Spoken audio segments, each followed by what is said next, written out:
find such a love at our age. Whoever thought we could dance on? Welcome to Couples Therapy in 7 Words. I'm your co-host, Judy Alexander, and I'm here with my husband, Dr. Bruce Chalmer. Hello, Judy. Hello, viewers and listeners. So, Judy, what is the title of today's episode? Creating Secure Relationships, an interview with Julie Menanno. We just finished that interview, and great interview. Really interesting. Yes, very interesting. Yeah. If you have any, if you ever wondered about attachment theory and how that can be helpful with, especially working with couples, Julie is all about that. She has a Instagram channel with 1.3 million folks on it, which is pretty impressive, and a lot of good stuff. And so we had a lot of fun interviewing her. So before we get there, what should we talk about?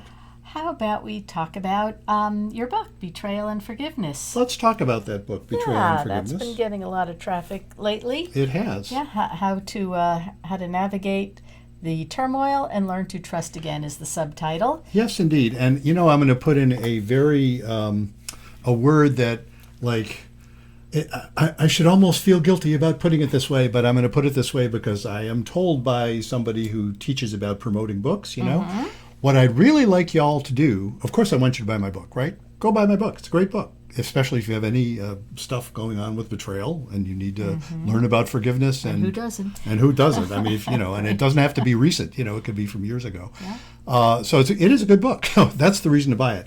How to buy it? Well, you can go to, in the session notes for this episode, there's a link. You can also put in a search term, and I'm going to recommend one. Okay. Type in betrayal trauma in Amazon, and then click on the link for my book when it shows up, which it probably will. And the reason I'm doing it that way is that really helps Amazon understand that particular search term ought to be associated with my book. So is that cheap and underhanded? It's cheap. It's not underhanded. That's not underhanded. But of course, you can just go find the book any way you want, and you can get it other places too. By the way, if you don't want to buy from Amazon, you can get it at Barnes and Noble. You can get it anywhere books are sold. But if you want to do the Amazon thing, I would be greatly appreciative of that. Let's talk about your book. Okay, that would be The Blue Tent: Erotic Tales from the Bible by Laria Zilber. Yes. If you want to spice up your relationship, if you want to just enjoy reading really beautiful and very sexy erotica written by a beautiful and very sexy person, I must say, then you'll enjoy that book. So I just want to spell for people who are just hearing this and not seeing it, I want to spell Laria Zilber, that is your nom de plume, LARIAZYLBER. If you go to lariazilber.com, you will get a direct link to being able to buy that book. You'll also get to see some videos of Laria herself, who looks astonishingly like you, except with blue hair, as I've pointed out before. And we are related, after all. We're intimately related, yes. So you can get a hold of that book. And let's talk about a couple other books. A couple other books while we're at it. Reigniting the Spark: Why Stable Relationships Lose Intimacy and How to Get It Back. And I've noticed sales for that have ticked up as sales for my newest book have. And because why people wouldn't they? Because once they read one book, they got to read the other. And then it's not about communication. Why everything you know about couples therapy is wrong. The one with the snarky title, and actually I don't think I named that book in our interview with Julie, but referred to it because that's the book where I talk about couples therapy as improv. Yes. So you can check that out as well. So let's get on with our interview, and we'll see you on the other side. Our guest today is Julie Menanno. Julie is a therapist, author, and creator of The Secure Relationship, a community dedicated to helping people build secure, loving relationships. With over 1.3 million Instagram followers, Julie's relatable advice and real-time couples therapy sessions have made her a trusted voice in relational health. Her book, Secure Love, published by Simon & Schuster in 2024, dives deep into attachment theory and is available worldwide. Julie, welcome to Couples Therapy in 7 Words. Well, thank you for having me. Thanks for that introduction. Well, we're delighted to have you, and have to say, 1.3 million Instagram followers. That's impressive all by Well, itself. thank That's you. impressive. And maybe we'll get into that. But, Well, I'm it's thinking, nice to have a wow, big voice. Yep. Yeah. indeed. So we always like to start off by asking our guests, how did you get into the work you do? Tell us something about your own journey. Sure. So I was, a parent. I have 6 children. They were all young, starting from my first. I was really struggling with parenting. I wasn't familiar at all with the concept of emotional support, what creates secure attachment, how important secure attachment was. I kind of had this idea that, you just kind of check off all the boxes, right? You send your kids to the right school, you feed them the right food, sign them up for the right activities, and everything just sort of magically works out. But I was really struggling, and so I was reading every parenting book out there, and nothing was really getting me anywhere. This was the early 2000s, so there wasn't as much kind of good information out there, I think. But so I just something in me had always sort of wanted to be a therapist, and just this combined kind of, all these factors coming together. Where one, I was just exhausted. I'd been home for 10 years. I felt like an absolute failure as a mother. Two, I had always really gravitated toward self-help therapy, psychology types of things. I was doing my own therapy journey. And three, I just really wanted to learn psychology, like just so I could go back to the beginning and be able to show up for my family in a better way. And I wasn't getting that from the books. I had discovered attachment parenting somewhere in there, and that kind of really helped things improve. And so I went back. I had absolutely zero, less than zero desire to work with couples. I fell into attachment theory and kind of psychodynamic type of stuff in grad school, and I still had to get the licensed marriage and family because I was in California at the time, and that's like the king license there is LMFT. So I kind of resented the fact that I had to be called, an LMFT. I was like, I have to be called this, but I have no interest in couples therapy. Couples therapy is just this like, low level therapy of just like managing crisis and fights. And so anyway, got my degree, and then I had to earn my hours. And so in order to earn the hours, I had to see couples, as you probably know. And I had remembered EFT and attachment, Sue Johnson's attachment work from grad school, and that did resonate with me. So I saw the first couple, and I was like, "Holy, oh my God! Like you can't skate through a couple session, you can't pretend to know what you're doing. Like this is hard. Like you're I dealing agree with with the one that you can't skate through. I'm not sure about pretending to know what you're doing. I think I do that a fair amount, but yeah, well, that's I try to be, I probably try to be light true. about it, but That's probably true. We uh, all we all go there, right? Yeah, so I was like, this is hard, but I could see kind of liking it, like the challenge of it. And Mhm. so I just literally dropped everything and found the first EFT training in the country, which happened to be in Bozeman, Montana. That was the first externship happening, at that date. hmm, I could have waited a couple weeks and did it with Sue Johnson in Pasadena, but I was just eager. And so I flew out and uh, fell in love. I fell in love with a lot of things on that trip. I fell in love with EFT. I fell in love with couples work. I never took on another individual after that day. wow. And I fell in love with Bozeman, Montana. And 4 months later, my whole family lived in Bozeman, Montana. We had a home, we had jobs. It just kind of all worked out. And so several years after that, and just immersing myself in EFT and couples work, I decided to start this Instagram account. Really, I didn't even have an Instagram account, personally before this date. But I had a bookkeeper, and she was like, "You really need to have an Instagram presence for your clinic here in Bozeman." And I was like, "Okay, whatever." So COVID comes along, and I just, on a whim, decided to open this account. And I thought, well, oh, if you have an Instagram account, it's not like Facebook. You have to put something up on it. And so I just had started doing these hand drawings to teach people attachment theory, because I was seeing like, okay, there's some stuff about attachment theory, but like some of it's sort of missing the vantage point you have as a couples therapist. And Do you draw the birds? I've seen birds on I your. don't draw the birds. Ah, No, I do the ah, birds on Canva. I uh-huh. create them. I don't draw them. I was just drawing little stick figures and these Yeah. little comics. It was basically like little comics. But then I was Uh-huh. like, okay, it would take me like, several hours to create one. Yeah. And so I discovered Canva and I just wanted to put out there what I knew and try to help people improve their relationships. And then I think just a combination of things that just really took off. Mm. So, Yeah, presumably because you've got a lot of good stuff to say. I want to mention because you've mentioned Sue Johnson a couple of times, and yes. he died, what was it, about 6 months ago, I think? Sometime like She that. died. Yeah. I believe that it was February of Oh, a last year year. already. Oh, it I was a might, year already. I Wow. think Yeah. so. Yeah. Because I Yeah. had, my book came out January 31st and she wrote a blurb for me on the book. Oh, wow. And then the book comes out and then she passes away. And it was, I don't know, something about that felt serendipitous to me. Not Yeah. that it's all about me, but Mm-hmm. it was, Yeah. yeah, I felt very grateful for that, I guess, Yeah. to Hmm. Yeah. have this icon on my book. Oh, Oh, that's yeah. sweet. That's Yeah. huge. Yeah. Mm-hmm.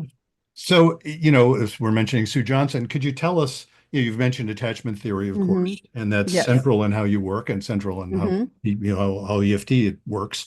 Could Well, you tell us? can I Yeah. just interrupt? For those of us non-therapy speaking people, what's EFT? I know it Oh, has oh, something sorry. family Yes. therapy. I don't know what No, it no, no, is. Yeah. no, no. Well, go ahead. Well, EFT is called emotionally focused therapy. It Ah, started for couples. Basically, attachment theory started being studied. It's been around forever since the, 40s with John Bowlby, but then it started being studied empirically in the late 70s.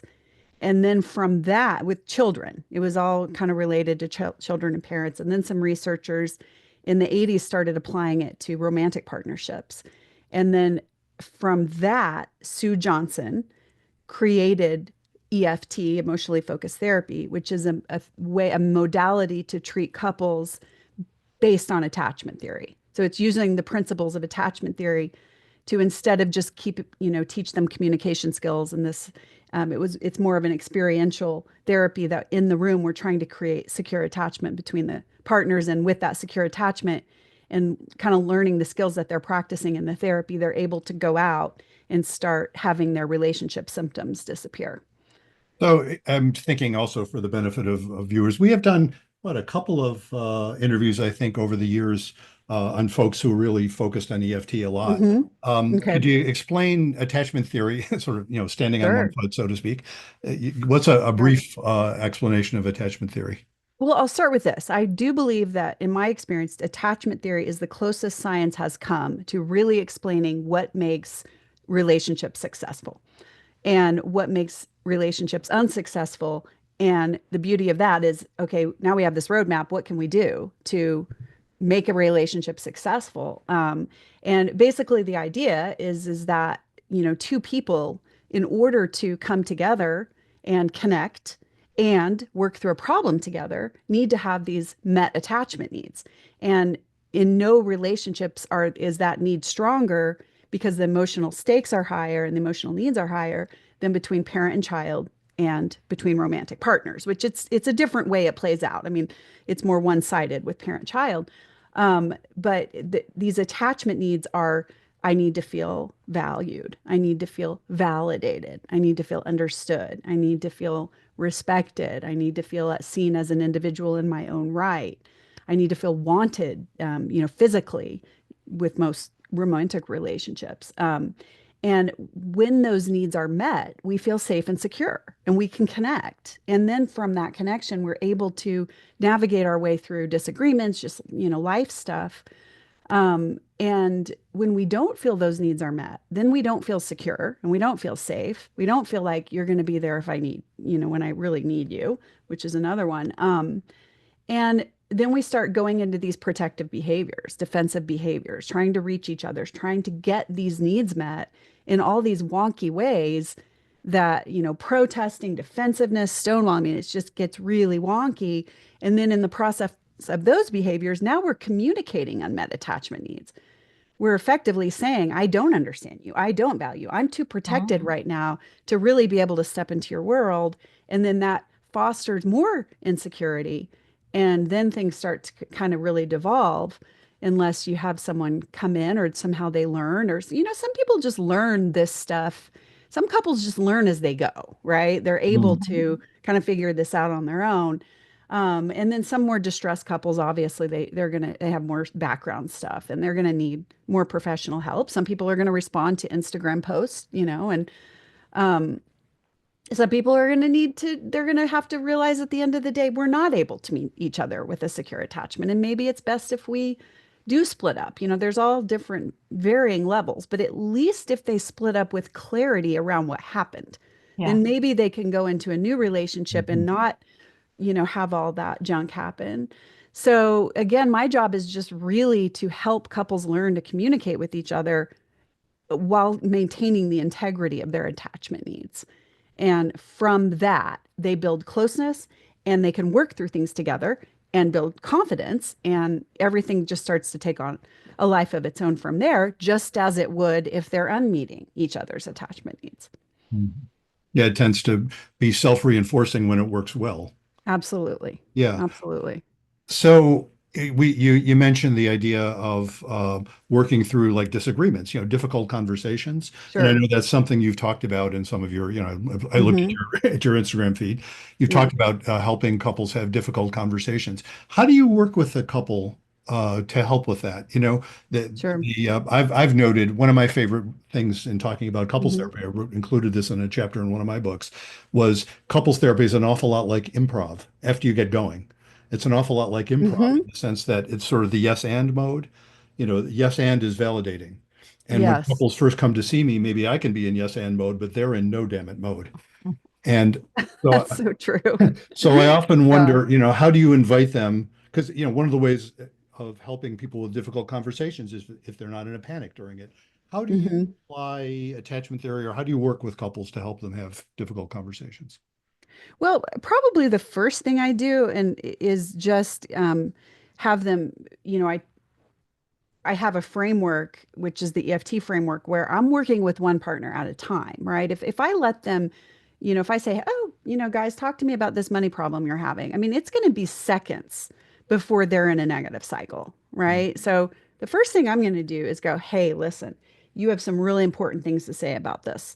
But I'm going to check in with your partner over here first. I got to start somewhere, or I might even say, who wants to go first, right? But I'm going to have to settle partner A while I work with partner B. And I'm going to get partner B to talk about their part of this money issue on a much deeper level and really understand their own attachment needs surrounding money and their own very good reasons why they see money the way they do, even if they're not, acting on that in the most healthy way possible or the most collaborative way possible. And then I'm going to get them to kind of share with their partner, hey, I get really scared about money. When you see me getting hot and accusing you of all these, being irresponsible, what's really going on inside of me is I feel such a strong need to protect our family. And sometimes I get so scared that I'm not going to be able to do that. And then I'm going to end up feeling like a failure. And then I'm going to regret for the rest of my life or whatever.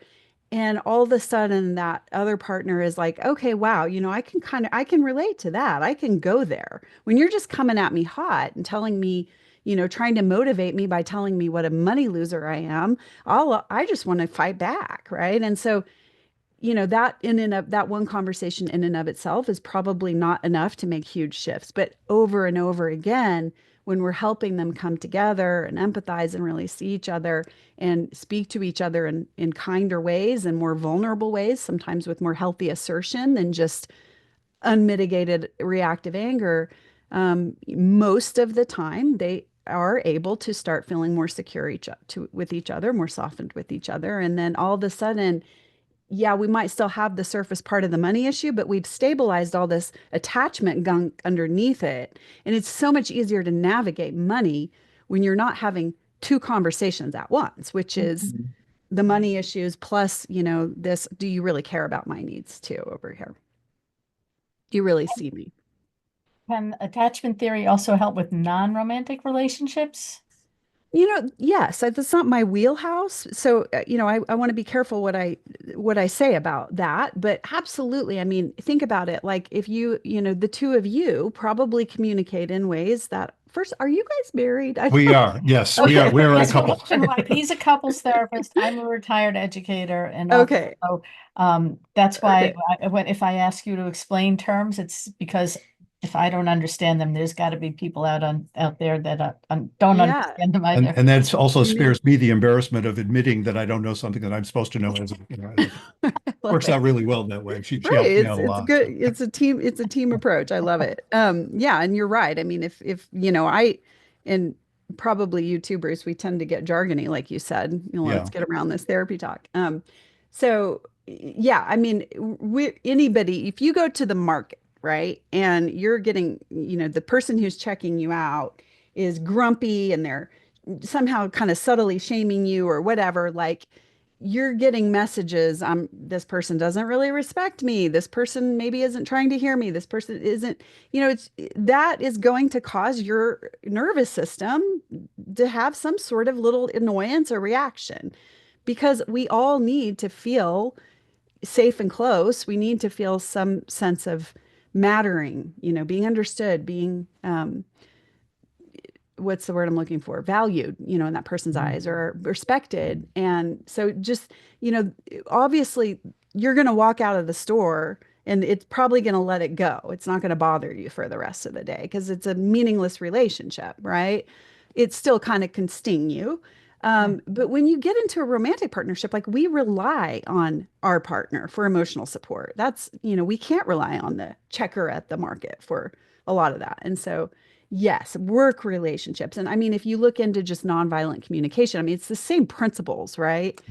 Mhm. It's just when we have it in a romantic context that we're upping the ante quite a bit. Yeah, it's interesting. We haven't talked much about nonviolent communication, which is that's another Hmm.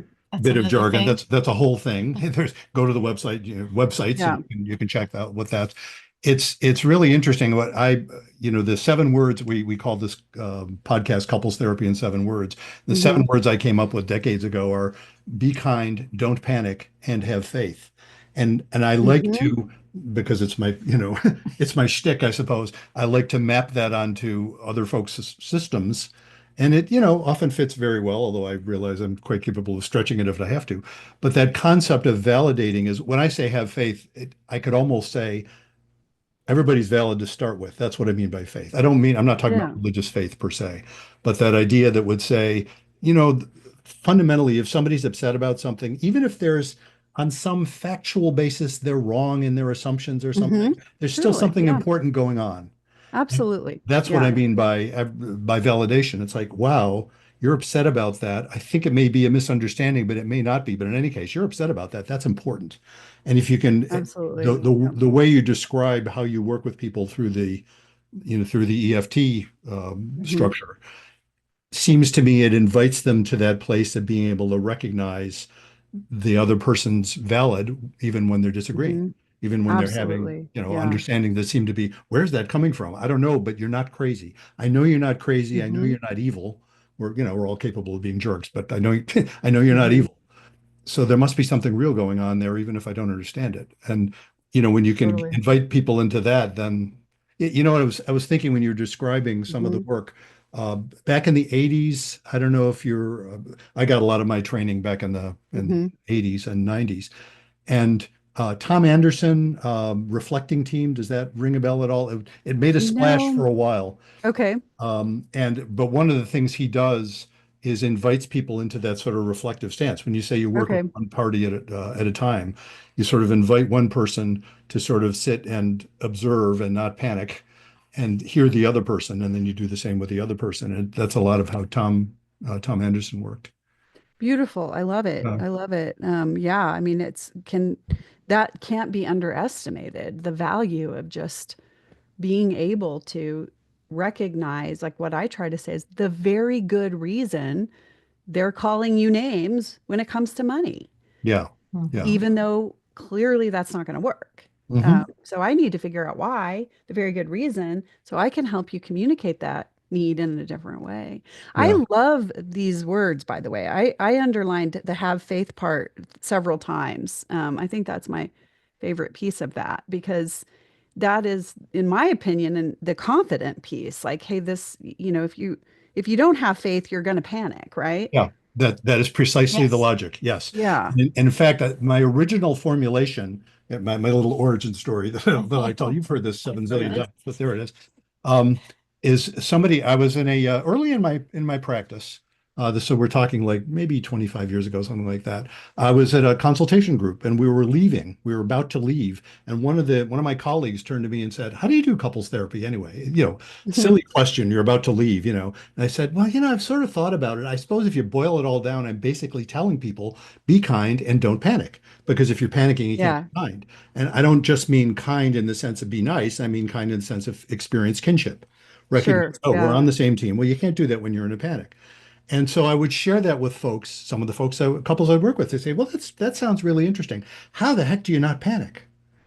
Yeah. And I don't have a good answer exactly, but what I recognize was the couples that manifest faith in the sense I'm describing, this basic Hmm. mindset that says, it may be hard, it may be painful, but there's something right about this whole business. They're the ones who could approach, for example, somebody calling you names or even things like infidelity Hmm. and recognize, wow, this was bad. I don't like it, Yeah. but there's something we need to look at here. That's a Yeah. touch of faith. And Right. when There's you can something do about that, this environment. Yeah. yeah, and that's the antidote to panic, as you pointed out. That's, if you have Right. faith and you're not panicking. So true. So true. And I think there's something to be said too with having faith in your own nervous system. Yes. Yes. And what do we offer as therapists? Again, if you sort of boil it down, I forgot where I picked this up years ago, but I think the main thing we offer as therapists is we're the one in the room not freaking out. That Totally. we're Yeah. offering the calm nervous system, which sort of Yes. implies, oh, this is painful, this is difficult, but Yeah. it's not, we don't have to panic about this. Maybe if we look at it, Hmm. there's, something to change. I couldn't agree more. I mean, if we can co-regulate one partner at a time, there's a great chance that they're going to learn to do that with each other, Yeah. right? Just as they would have had they picked that up in childhood. Mhm. So true. Yeah. Yeah. So let me ask, in terms of attachment theory, Hmm. and Judy knows from it, my background, before I was a psychologist, I was a statistician. I got a master's Oh, in statistics, and then I went into psychology. I majored in statistics for a while. Oh, Really? No Yeah. kidding. Wow. Yeah. How about that? A I kindred spirit. loved statistics. Yeah, yeah. Yeah. And I noted one of the interesting things about, and I think about this with attachment theory, I think about this with Bowen family systems, which I've learned a great Yep. deal Love about. Bowen. Yeah, they're all great. And the problem you get into, says the old statistician over here, is if you think it explains everything, and then what I'll notice people doing is they'll take the theory and make sure it never is wrong. Sure. Yeah. And that turns out to be messed up. And I'm just No, curious if you could absolutely. sort of address that, because you Hmm. are coming from a very specific, very well researched perspective, which I have a lot of Right. respect for. But I wonder if you can address that. Yeah, How I do you mean, deal with first of that? all, I do that. I mean, there's no doubt. I don't do it as much as I used to.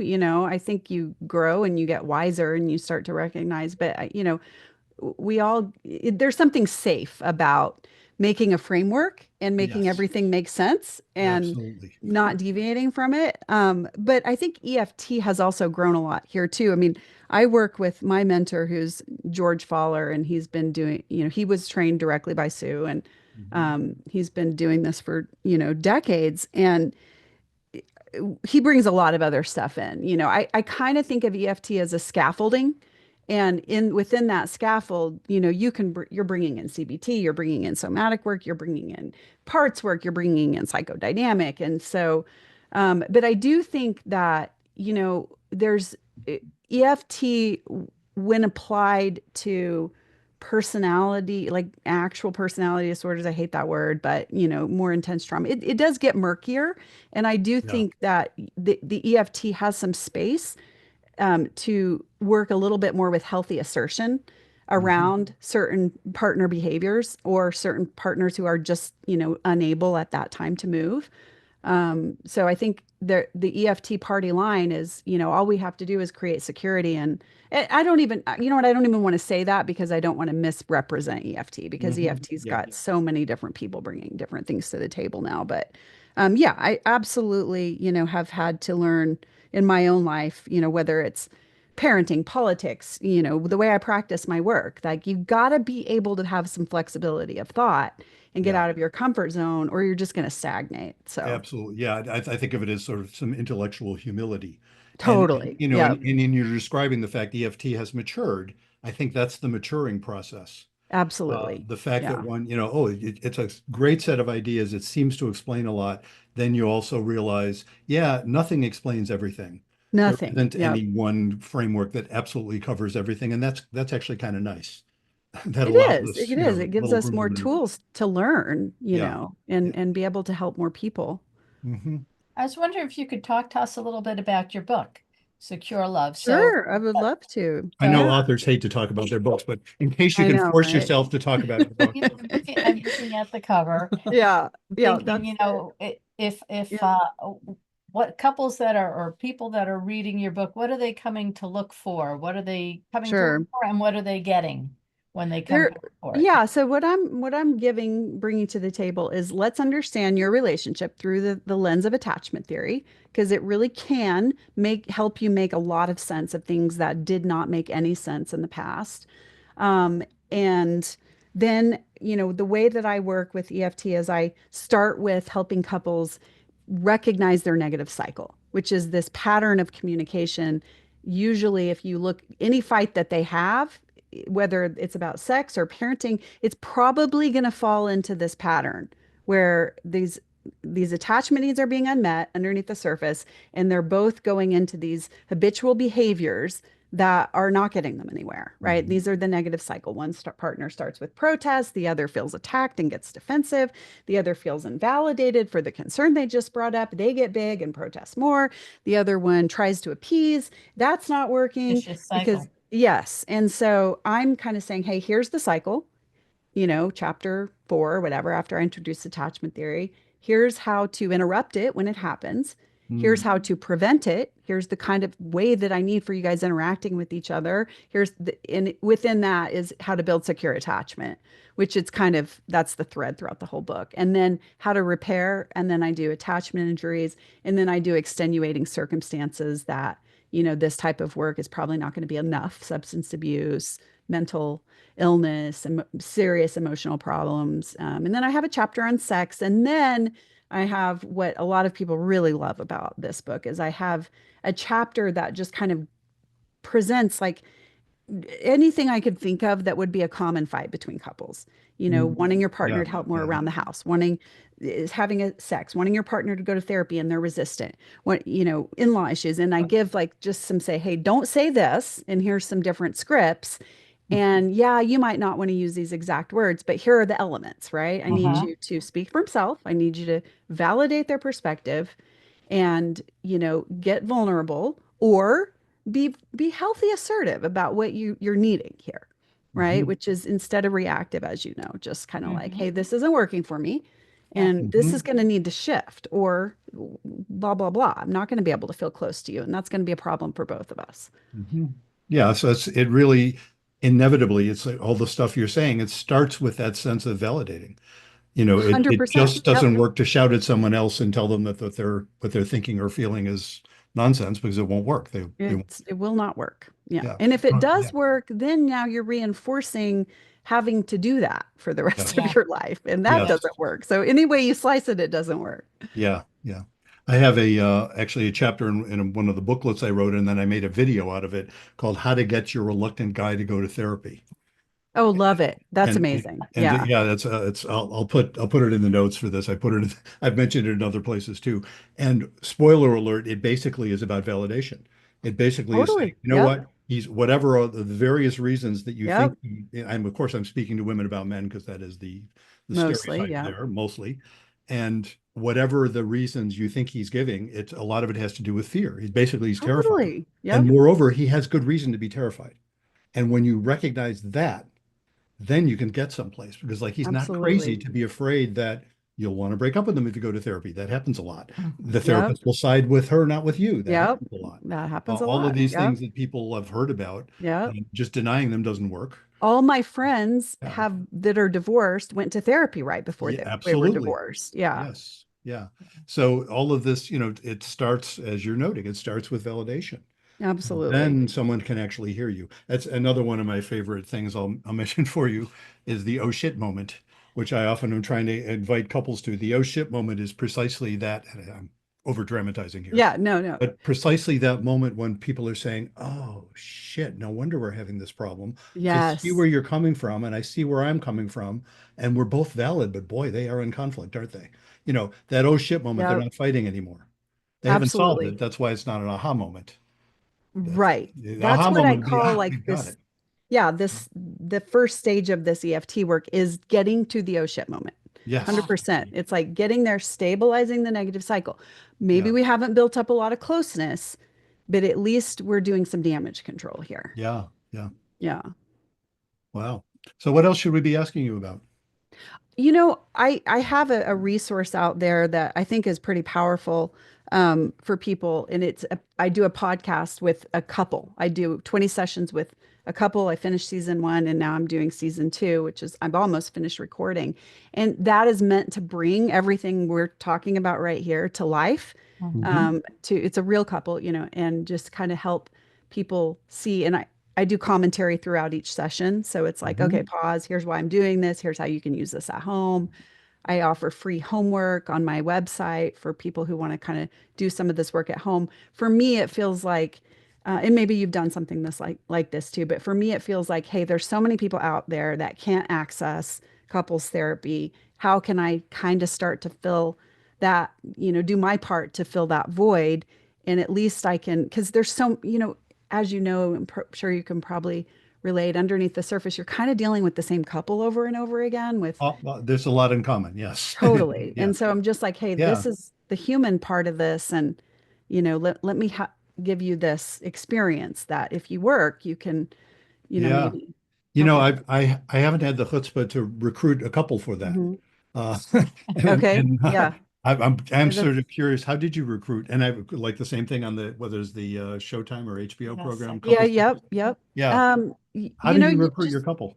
if you put out a cattle call for free Oh, therapy oh yeah, of course. for people, they'll come. I mean, I put Uh-huh. it on Instagram and I had hundreds of people Wow. apply. And one of the hardest decisions I've ever had to make both times is narrowing it down, because so many people just need it and Yeah, yeah. can't afford it or And of or course, whatever. they're So. having to be willing to have this be public, which Yes, and implies, yeah.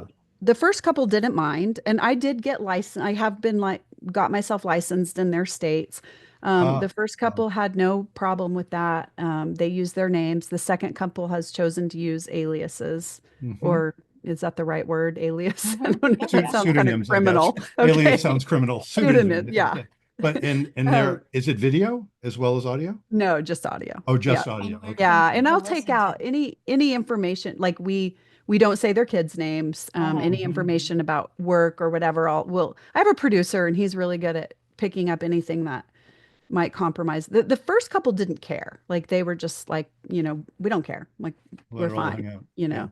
Hmm. Um, they were definitely higher functioning than the second couple. The second couple has significantly more trauma and more attachment wounds and maybe some disorganized attachment in there on one side, although they're doing great. I mean, I couldn't ask for better, harder work. These couples do Hmm. want to work. I think there's some level of accountability with it being a public thing. I think that's maybe not the same. And then also the time limit is there. They know, hey, this is going to end, so we need to.